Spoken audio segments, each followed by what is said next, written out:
السلام علیکم ویورز، میرا نام عطاء الرحمن اور آپ دیکھ رہے ہیں عطا بخاری یوٹیوب چینل۔ قرآن کریم کی مسلسل ایکسپوزیشن کے سلسلے میں آج ہم سورہ البقرہ کی آیت نمبر 185 کا دوسرا حصہ پیش کریں گے۔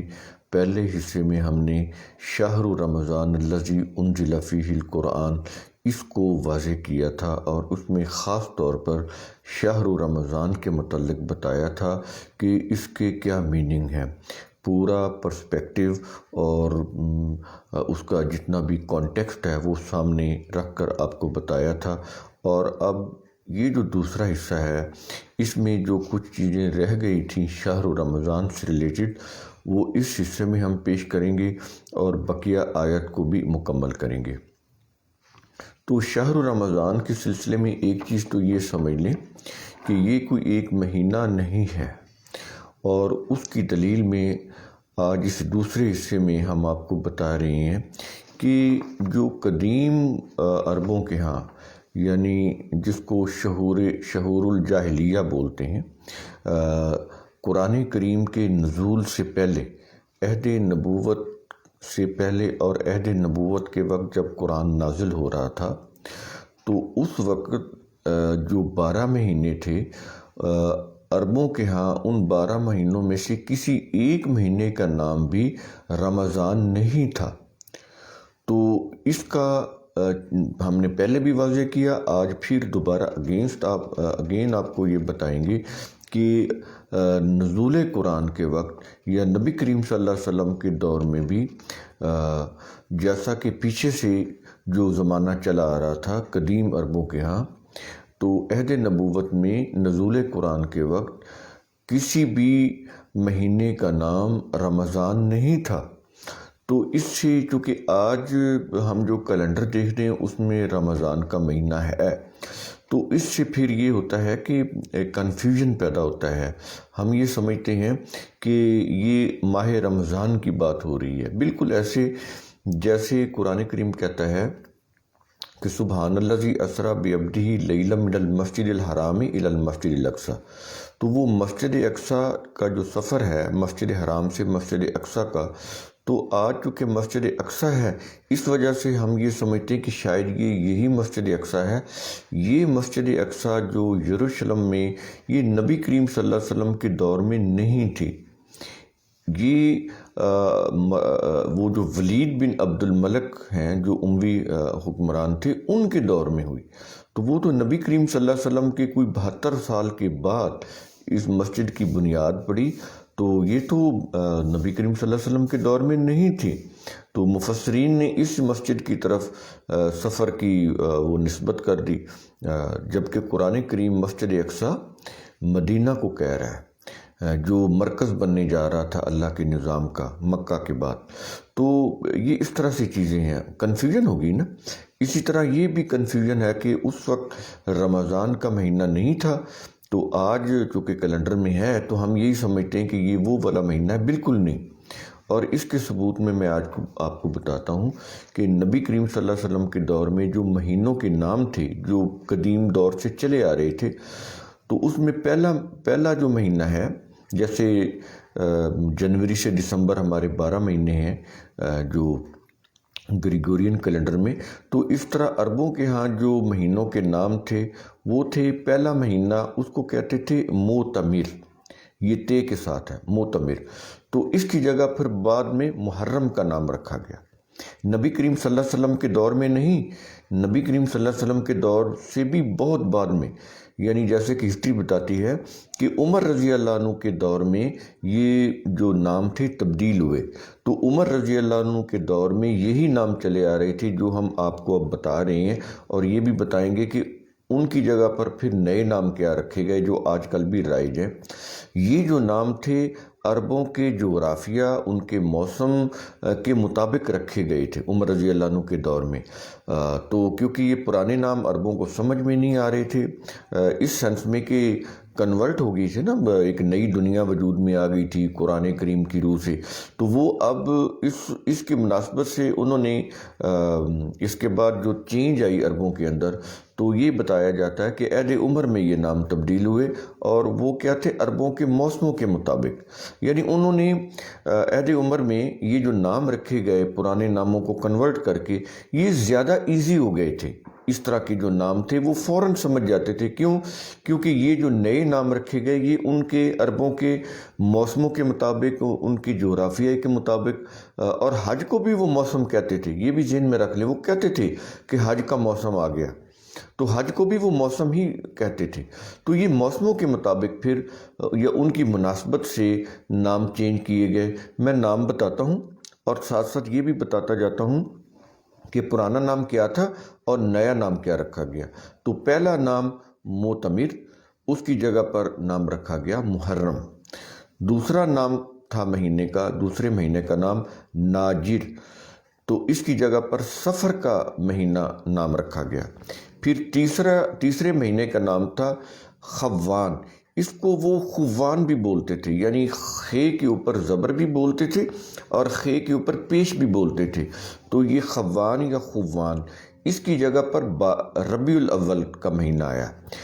ربیع الاول جو ہے یہ موسم بہار کا مہینہ، ربیع کا معنی ہی موسم بہار ہوتا ہے، سپرنگ، تو یہ پھر ربیع الاول کا آیا۔ اور چوتھا مہینہ اس کا نام تھا وبسوان، یہ سوات کے ساتھ ہے، تو اس کی جگہ پر نام آیا ربیع الثانی، یعنی موسم بہار کا دوسرا مہینہ۔ پانچواں نام تھا حنین، تو حنین کی جگہ پر نام رکھا گیا جمادی الاول، اس کو جمادی الاولی بھی بولا جاتا تھا، انہوں نے بولتے تھے وہ، تو لیکن جو قدیم نام تھا وہ حنین تھا، تو حنین کی جگہ پر جمادی الاول یا جمادی الاولی۔ اور چھٹا نام تھا ربا، یہ بے کے اوپر شادہ 2 دفعہ پڑھا جاتا ہے، آگے یہ آتی ہے ربا، تو یہ جو ربا ہے اس کی جگہ پر نام آیا جمادی الثانیہ۔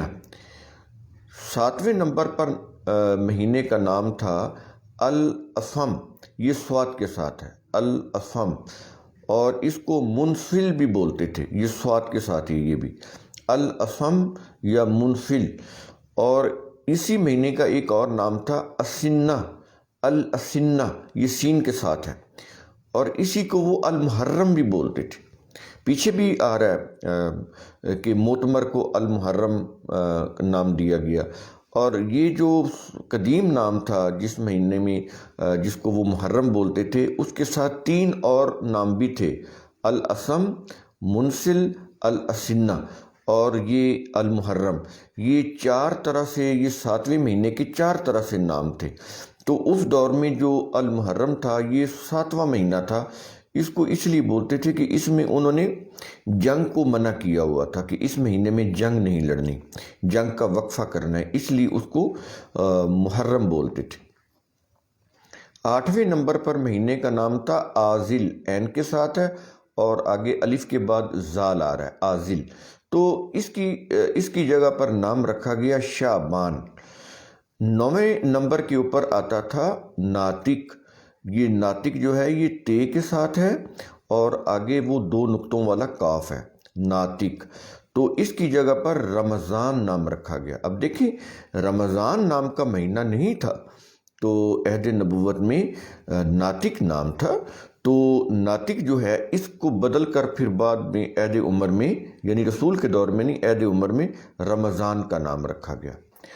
تو 10ویں نمبر کے اوپر آتا ہے وال، یہ عین کے ساتھ ہے، اس کو وائل بھی بولتے تھے، یعنی عین کے اوپر جزم بھی بولتے تھے اور عین کے نیچے زیر بھی پڑھتے تھے، وال بھی بولتے تھے، وائل بھی بولتے تھے، اور اس کی جگہ پر نام رکھا گیا شوال۔ پھر 11واں مہینہ آ جاتا ہے ورنہ، تو اس کی جگہ پر نام آیا ذوالقعدہ۔ تو 12واں مہینہ اس کا نام تھا برک، یا اس کو میمون بھی بولتے تھے، برک بھی بولتے تھے، میمون بھی بولتے تھے۔ یہ جو برک ہے یہ وہ ڈنڈے والا کاف ہے، برک، تو میمون بھی بولتے تھے اور برک بھی بولتے تھے۔ اس کی جگہ پر نام آ گیا ذوالحجہ، یعنی وہ مہینہ جس میں حج کا موسم ہوتا ہے، حج کرتے تھے۔ تو یہ 12 مہینوں کے نام جو تھے یہ اس طرح سے ہم نے آپ کو بتایا کہ قدیم دور میں یہ نام تھے، اور یہی نام عہد نبوت میں بھی تھے، عہد صدیق رضی اللہ عنہ میں بھی تھے، لیکن یہ جو نام تھے جیسا کہ ہسٹری بتا رہی ہے، عربوں کے جغرافیہ اور موسموں کے مناسبت سے عہد عمر میں تبدیل ہوئے یہ نام، جو نئے نام ہیں محرم، صفر، ربیع الاول وغیرہ، یہ پھر عہد عمر میں رکھے گئے۔ نبی کریم صلی اللہ علیہ وسلم کے دور میں یہ نام نہیں تھے، اور رمضان کا جو نام تھا کسی بھی مہینے کا نبی کریم صلی اللہ علیہ وسلم کے دور میں نہیں تھا، تو پھر قرآن جس کو شہر رمضان بولتا ہے تو وہ کسی ایک مہینے کو نہیں کہہ رہا۔ اس سے یہ چیز آپ کے سامنے آ جائے گی، آپ اس کو گوگل میں بھی سرچ کر سکتے ہیں، وہاں سے آپ اس کو دیکھ سکتے ہیں۔ اس کے بعد آ جاتا ہے کہ یہ چیز تو ہوگی شہر رمضان الذی انزل فیہ القرآن، کہ شہر رمضان کیا ہے جس کے اندر قرآن نازل کیا گیا۔ یہ ایک مہینہ نہیں ہے رمضان کا، اور یہ انا انزلنا فی لیلۃ القدر، یہ کوئی ایک رات نہیں ہے جس میں قرآن نازل ہوا، یہ ایک ایرا تھا، ایرا آف بلڈ شیڈ، اس کی ڈیٹیل ہم نے پہلے حصے میں دے دی۔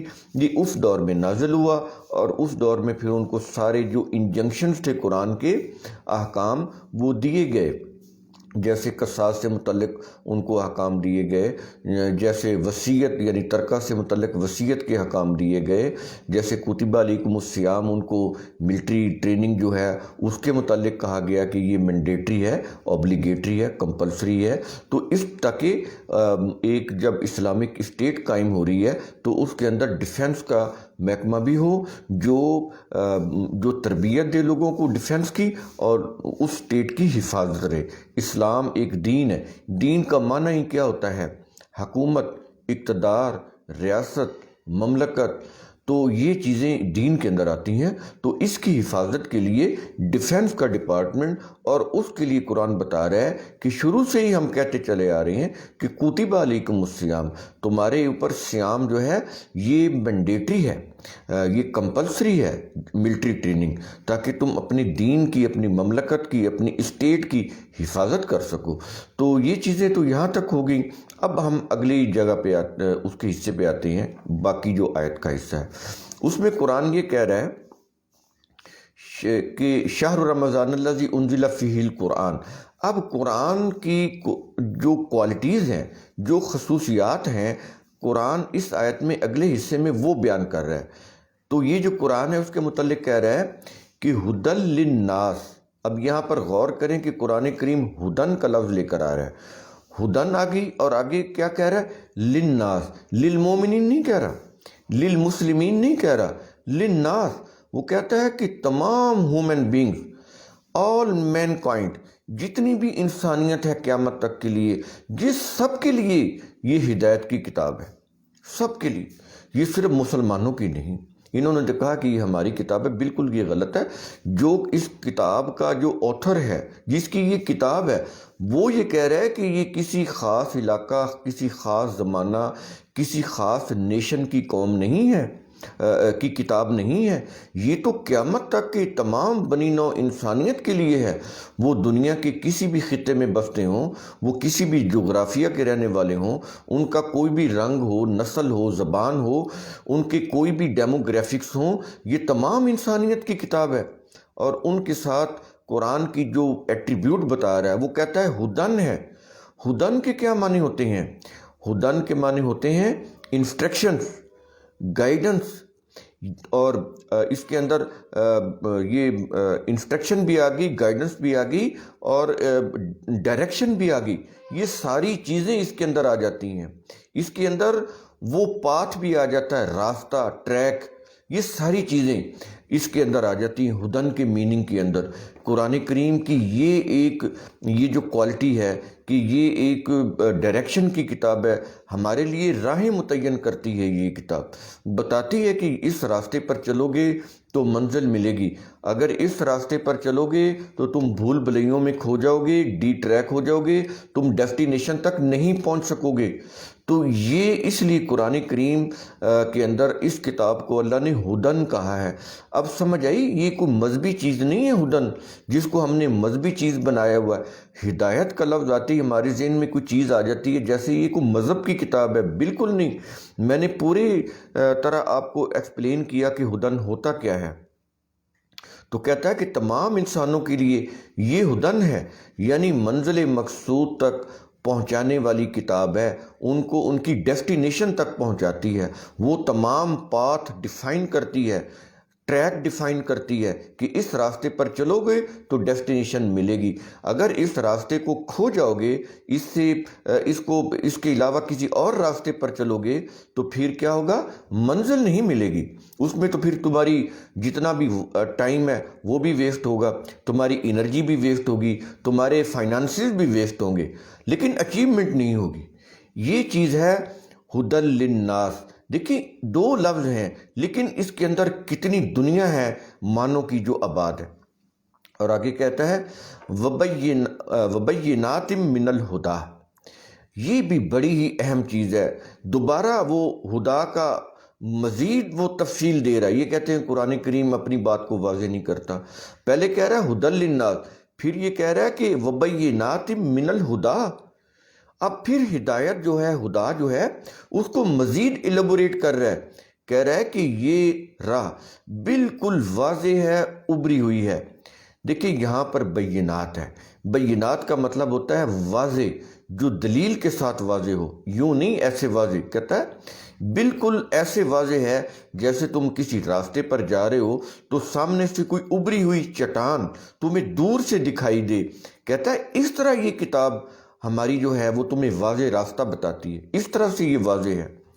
تو یہ نہیں ہے کہ یہ اس کے اندر کوئی ایمبیگیوٹی ہو یا ایلیوژن ہو یا کوئی ڈاؤٹ ہو یا اس کو پڑھ کر کوئی انزائٹی ہو کہ بندہ اینکشسنس کا شکار ہو جائے کہ پتہ نہیں کیا کہہ رہی ہے۔ وہ کہتا ہے بالکل نہیں، اگر عقل و فکر کی روح سے پڑھو گے تو یہ بالکل واضح ہے، یہ اس ابری ہوئی چٹان کی طرح ہے جو دور سے نظر آ رہی ہوتی۔ تو سمجھ آئی کہ یہ واضح اور ابری ہوئی، یہ بینات کے کیا معنی ہیں؟ تو اس طرح سے وہ جو ہدا ہے اس کو کس طرح سے قرآن کریم واضح کرتا ہے کہ یہ کلیئر ہے، پرومیننٹ ہے، کوئی ایسی چیز نہیں ہے کہ ڈھکی چھپی ہو، واضح نہ ہو۔ اور آگے کہتا ہے ایک اور کوالٹیز بتاتا ہے، والفرقان۔ پہلے تو اس نے کتاب کو کہا ہے ہدی للناس، یہ پہلی خصوصیت بتا رہا ہے۔ دوسری خصوصیت کیا بتائی ہے؟ وَبَيِّنَاتٍ مِّنَ الْهُدَىٰ۔ اور اب تیسری خصوصیت اس کتاب کی بتا رہا ہے والفرقان۔ تین ایٹریبیوٹس بتا کر اس قرآن کو واضح کر رہا ہے، کہتا ہے والفرقان، قرآن مستقل جو اقدار ہیں، جو پرماننٹ ڈائیوائن ویلیوز ہیں، وہ اس کے پیمانے دیتا ہے۔ یہ وہ کتاب ہے، اس کے اندر وہ اللہ کی ڈیوائن ویلیوز کے پیمانے، اس کی اقدار دی ہوئی ہیں تاکہ حق اور باطل میں، صحیح اور غلط میں، جائز اور ناجائز میں فرق واضح ہو سکے، ڈیفرنس سامنے آ سکے۔ تو یہ ڈیفرینشیٹ کرتی ہے، ڈسٹنکشن پیدا کرتی ہے، ڈسٹنکشن آتی ہے۔ اگر اس کتاب کو آپ عقل و فکر کی روح سے سمجھیں گے تو جو رائٹ اور رانگ کے درمیان جو ڈسٹنکشن ہے اس کو ڈیفائن کرتی ہے کہ کیا چیز حق ہے اور کیا چیز باطل ہے، کیا رائٹ ہے کیا رانگ ہے۔ تو اس کے اندر یہ چیز آ جاتی ہے۔ اب اس کے بعد قرآن کریم کہتا ہے کہ فمن شاہد منکم الشہر فلیصمہ۔ پیچھے اس نے جو شہر رمضان اس کو واضح کیا، پھر اس نے قرآن کو واضح کیا، اس کی تین کوالٹیز بتائیں، اور اب پھر وہ اصل ٹاپک پہ آ گیا، وہ جو صیام کا ٹاپک ہے۔ کہتا ہے فمن شاہد منکم الشہر فلیصمہ، تم میں سے جو کوئی بھی اس شہر میں موجود ہو، فمن شاہدہ ہوتا ہے جو دیکھ رہا ہو، موجود ہو، حاضر ہو، پریزنٹ ہو۔ تو کہتا ہے اس دور میں جو بھی اس شہر میں، میں نے شہر کی ڈیٹیل بتا دی ہے، تو اس میں جو کوئی بھی موجود ہو تو وہ اس صیام کے اجتماعی عمل میں عملی شرکت کرے، عملاً شامل ہو۔ یہ ایک ایسا انفرادی عمل نہیں ہے کہ آپ گھر میں کوئی صیام کا عمل کر کے بیٹھ جائیں گے، نو، وہ یہ کہتا ہے ایک کولیکٹیو عمل ہے، اجتماعی عمل ہے، حکومت اور ریاست کی لیول کے اوپر کرنے کی چیز ہے۔ یہ کوئی انڈیویجول چیز نہیں ہے کہ آپ اپنے گھر میں وہ اپنے آفس میں کوئی عمل ایسا کر کے بیٹھ جائیں تو کہیں کہ یہ صیام کا عمل ہو گیا. ریاست کی سطح کے اوپر کرنے والی چیز ہے. وہی اس کو سارا اس کا انتظام کرے گی کہ صیام کا جو عمل ہے اس کے جو مراحل ہیں کس طرح سے طے کرانے ہیں. تو کہتا ہے اس اجتماعی عمل میں تمام لوگ جو ہیں وہ شامل ہوں. اور آگے کہہ رہا ہے کہ یہ جو اجتماعی عمل ہے اس میں پھر وہ ایکسیپشن بھی دے رہا ہے, کچھ استثناء بھی ہے. کہتا ہے ومن کان مریضا او علی سفر فعدۃ من ایام اخر. لیکن جو کوئی مریض ہو, ایک نمبر, اور دوسرا نمبر ہے سفر میں ہو, یعنی پیشنٹ ہو یا وہ ٹریولر ہو, تو اس صورت میں کیا ہے تو وہ دوسرے ایام یعنی دنوں میں گنتی پورا کرے. یہ جو صیام کا جو عمل ہے وہ ایک اس کے ساتھ وہ یہ کہتا ہے کہ یہ گنتی کا ایک یعنی اس کے اندر اعداد و شمار رکھے جاتے ہیں. دیکھیں آج کوئی آپ پروفیشنل ٹریننگ کرتے ہیں, وہ ملٹری کی ہو یا کوئی اور بھی پروفیشنل ٹریننگ ہو, اس میں اس کا ڈیوریشن بتایا جاتا ہے کہ جو فلاں کورس ہے وہ اتنے ٹائم کا ہے, 30 ڈیز کا ہے یا 60 ڈیز کا ہے یا 90 ڈیز کا ہے یا 5 ایئرز کا ہے یا 2 ایئر ڈگری پروگرام ہے یا وہ 3 ایئر ڈگری پروگرام ہے یا 4 ایئر ڈگری پروگرام ہے. بتایا جاتا ہے, ٹائم کو ڈیفائن کیا جاتا ہے. اس طرح قرآن کریم نے بھی ٹائم کو ڈیفائن کیا ہے, لیکن دنوں کو نہیں کہا کہ اتنے دن ہوں, اس لیے کہ ہر دور کے حالات, واقعات, ان کی ضرورتیں, ان کے تقاضے ڈیفرنٹ ہوتے ہیں. اس لیے اس دور میں اسٹیٹ خود فیصلہ کرے گی. جس دور میں جو اسٹیٹ ہے جو قرآن کی روح سے نظام قائم کر رہی ہے, اس نے کیا ہوا ہے, تو وہ خود فیصلہ کرے گی کہ ہمارے حالات و واقعات یا ہمارے زمانے کے تقاضوں کے مطابق ہم نے یہ جو صیام کی جو تربیتی جو پروگرام ہے یہ کتنے دنوں کا رکھنا ہے. تو اس لیے قرآن کریم نے ڈیفائن نہیں کیا, یہ انسانوں نے اپنے حالات اور زمانے کے مطابق خود ڈیفائن کرنا ہے, اس لیے قرآن کریم ڈیفائن نہیں کرتا. تو جو بھی ڈیفائن کرے اسٹیٹ یا نظام, اس ملک کا جو سسٹم ہے جب ڈیفائن کرے گا تو وہ پھر اتنے دنوں کے لیے وہ صیام کی تربیت دی جائے گی, ٹریننگ دی جائے گی. تو اس میں وہ یہ کہہ رہا ہے کہ اگر اس دوران اگر کوئی پیشنٹ ہو جائے یا ٹریولر ہو تو اس کے لیے پھر علیحدہ سیشن کو بندوبست کیا جائے تاکہ وہ اس علیحدہ سیشن میں اپنی وہ تربیت مکمل کر لے. آج یہ علیحدہ سیشن ہمارے اداروں میں ہوتے ہیں, ایون کہ جو ملٹری کالجز ہوتے ہیں ان کے اندر بھی علیحدہ سیشن رکھے جاتے ہیں کہ اگر کوئی پیشنٹ ہو جائے یا اس طرح کا کوئی معاملہ ہو جائے تو علیحدہ سیشن رکھ کر اس کی تیاری کروائی جاتی ہے. یہ جو اکیڈمیز ہوتے ہیں ان کے اندر بھی علیحدہ سیشن رکھے جاتے ہیں. تو یہی قرآن کریم بات کر رہا ہے.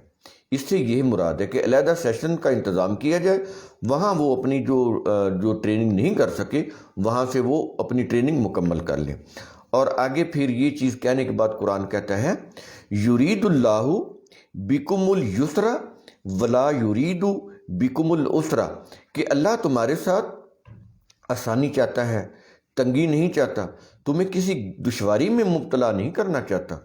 تو دیکھیں یہ تو قرآن کریم کے الفاظ خود بتا رہے ہیں کہ شہر رمضان کیا ہے, اور اس کے اندر جو رمضان ہے, شہر رمضان, اور اس کے اندر یہ جو تصوم ہے یا کتب علیکم الصیام ہے, یہ کیا چیزیں ہیں. یہ تو ان چیزوں سے صاف واضح ہو رہا ہے یرید اللہ بکم الیسر ولا یرید بکم العسر. تو انہوں نے تو خود اپنے اوپر تنگی اور مصیبت کو طاری کیا ہوا ہے, جبکہ اللہ کہہ رہا ہے کہ ہم تو تمہارے ساتھ آسانی کا معاملہ چاہتے ہیں, تمہیں کسی تنگی میں نہیں ڈالنا چاہتے. اور آگے کہہ رہا ہے کہ وَلِتُكْمِلُ الْعِدَّةَ, یہ جو کہتا ہے کہ ہم نے جو علیحدہ سیشن کا بندوبست کرنے کے لیے کہا ہے تو یہ کہتا ہے کہ یہ اس لیے ہے کہ وَلِتُكْمِلُ الْعِدَّةَ, تاکہ تم دوسرے ایام میں گنتی کو پورا کر لو. جو بھی اس پروگرام کا جو دورانیہ ہو وہ اس کو علیحدہ سیشن رکھ کر اس گنتی کو پورا کر لیا جائے, تاکہ جو لوگ بعد میں جو پیشنٹ تھے یا جو ٹریولر تھے وہ بعد میں اس سیشن کو جوائن کر کے وہ جو دورانیہ تھا, وہ جو ٹریننگ کا, وہ اس کو پورا کر سکے. اور آگے پھر عمل صیام کا مقصد قرآن بتا رہا ہے تو ہم نے پہلے بھی ویڈیو میں بتائے تھے کہ 3 مقاصد قرآن نے عمل صیام کے بتائے ہیں، 3 مقاصد۔ ایک مقصد تو اس نے تقوی کا بتایا پچھلی آیت میں، اس کے اوپر ہم بات کر چکے ہیں۔ 2 جو مقاصد ہیں قرآن کریم اس آیت کے اندر بتا رہا ہے، تو وہ کیا کہہ رہا ہے کہ وَلِتُكَبِّرُوا اللَّهَ عَلَىٰ مَا هَدَاكُمْ، یہ بڑا اہم مقصد ہے۔ پہلا مقصد تو تقوی کا بتایا پچھلی آیت کے اندر، اس میں ہم نے بتایا تھا کہ تقوی کیا ہوتا ہے، اور اس آیت میں وہ بتا رہا ہے کہ وَلِتُكَبِّرُوا اللَّهَ عَلَىٰ مَا هَدَاكُمْ، تم اس قابل ہو جاؤ کہ اللہ نے تمہیں جو گائیڈنس دی ہے، یعنی یہ جو قرآن کے اندر جو گائیڈنس دی ہے، اس کے ذریعے تم اللہ کے قانون کو لوگوں کے خود ساختہ سیاسی، معاشی، معاشرتی، مذہبی قوانین یا نظاموں کے اوپر غالب کر سکو۔ یہ ہے اس کا معنی وَلِتُكَبِّرُوا اللَّهَ عَلَىٰ مَا هَدَاكُمْ۔ دیکھیں یہ صیام کا مقصد بتا رہا ہے، آبجیکٹو بتا رہا ہے۔ آپ مجھے یہ بتائیں، اگر یہ صبح سے شام تک بھوکا رہنا ہے تو یہ کیسے یہ اچیومنٹ کریں گے؟ یہ جو پرپز ہے، یہ جو آبجیکٹو یا موٹیو قرآن بتا رہا ہے کہ تم اس قابل ہو جاؤ کہ قرآن کی جو ڈائریکشن ہے اس کی روح سے تم اللہ کے قانون کو انسانوں کے بنائے ہوئے سیاسی، معاشی، معاشرتی، مذہبی نظاموں اور قوانین کے اوپر غالب کر سکو، تو یہ کوئی چھوٹا کام ہے؟ ایک سیاسی وہ جو قانون یا نظام ہے، آپ دنیا کا بدل کر تو دکھائیں، کتنا مشکل ہے۔ 72 سال پاکستان کو ہو گئے، ابھی تک پاکستان کا سیاسی نظام سٹیبل نہیں ہو سکا۔ کتنی حکومتیں آئیں، 22 کروڑ کی عوام ہو چکی ہے، اس کے باوجود ایک نظام صحیح نہیں ہو پایا۔ تو قرآن کریم تو کہتا ہے کہ جتنے بھی انسانی خود ساختہ نظام ہے، سب کو ان کو ختم کر کے اللہ کے نظام کو غالب کرو، کہ تمہارا جو پولیٹیکل نظام ہو، تمہارا جو اکنامک کا نظام ہو، تمہارا جو سوشل نظام ہو، وہ سارا کا سارا جو ہے وہ اللہ کے قوانین کے مطابق ہو جائے، تاکہ انسانیت جو ہے وہ فلاح پا جائے، اس کو آسانیاں ملیں، اس کو ضروریات زندگی ملے، جتنی بھی ہیں بنیادی جو اس کے حقوق ہیں، رائٹس ہیں، وہ اس کو ملیں، اس کو عزت ملے، اس کو انصاف ملے۔ تو اس کے لیے وہ کہتا ہے کہ ہمارے جو نظام ہے، ہمارا جو دین ہے، اس کو غالب کرو۔ تو اس لیے تاکہ انسانیت جو ہے وہ ویلفیئر کی طرف جا سکے۔ اور دوسرا مقصد یہاں پر یہ بتا رہا ہے وَلَعَلَّكُمْ تَشْكُرُونَ، یہاں پر اس آیت کا خاتمہ ہو رہا ہے، اور تاکہ اس مقصد کے لیے تم جو کوشش کرو، جو بھی سٹرگل کرو، اس سے بھرپور نتائج حاصل ہو سکے۔ دیکھیں یہ ہے شکر۔ قرآن کریم اس کو صیام کے ساتھ اٹیچ کر رہا ہے، اور شکر کے معنی عربی زبان کی روح سے میں آپ کو بتا رہا ہوں کہ ایسی سٹرگل جس سے کوئی فروٹفل رزلٹ ملے۔ اگر آپ کوئی سٹرگل کر رہے ہیں، کوئی فروٹفل، کوئی کنسٹرکٹیو رزلٹ نہیں مل رہا، کوئی اچیومنٹ نہیں ہو رہی، تو اس کام کرنے کا فائدہ کیا ہے؟ اس اسٹرگل کا فائدہ کیا ہے؟ اور ہم کیا کرتے ہیں؟ اللہ کی نعمتیں کھا کر اور وہ نا عقل و فکر سے کام لیتے ہیں، اور ایسے منہ پہ ہاتھ کر کے ہم کہتے ہیں یا اللہ تیرا شکر ہے۔ یہ شکر نہیں ہے، وہ اس کو شکر بول رہا ہے کہ میری نعمتیں کھائی ہیں، اب میرا دیا ہوا عقل و فکر استعمال کرو، میرے دیے ہوئے ہاتھ پاؤں استعمال کرو، صیام کی تربیت حاصل کر کے کیا کرو؟ رزلٹ حاصل کرو، مثبت، تعمیری، تمہیں کو اچیو ہو، تم ڈومیننٹ ہو سکو، تم سپیریئر ہو سکو باقی اقوام کے مقابلے میں، تمہیں کوئی اچیومنٹ ہو۔ اگر یہ اچیومنٹ نہیں ہو رہی تو پھر آپ یقین رکھیں کہ آپ شکر نہیں کر رہے۔ تو یہاں پر صیام کے 2 آبجیکٹو قرآن نے بتائے ہیں، وہ دونوں ہم نے آپ کو بتا دیے۔ پہلا آبجیکٹو جو تھا تقوی کا، وہ پیچھے ہم بیان کر چکے ہیں۔ ٹوٹل 3 آبجیکٹو ہیں صیام کے، اور یہ جو 2 آیات ہیں 184 اور 185، ان کو آپ دوبارہ بار بار سنیں، پھر آپ کے کانسیپٹ کلیئر ہوں گے، پھر آپ کو پتہ چلے گا کہ شہر رمضان کیا ہے اور کتب علیکم الصیام کیا ہے، اور یہ جو اس کے جو مقاصد آبجیکٹو وہ کیا ہے۔ تو قرآن کریم کا اصول ثم تتفکروا، اس کی روح سے آپ خود غور و فکر کیا کریں۔ جب آپ خود غور و فکر کریں گے تو پھر چیزیں آپ کے سامنے کھلتی چلی جائیں گی۔ پھر فیکٹس جو ہیں وہ واضح ہوتے چلے جائیں گے۔ شکریہ۔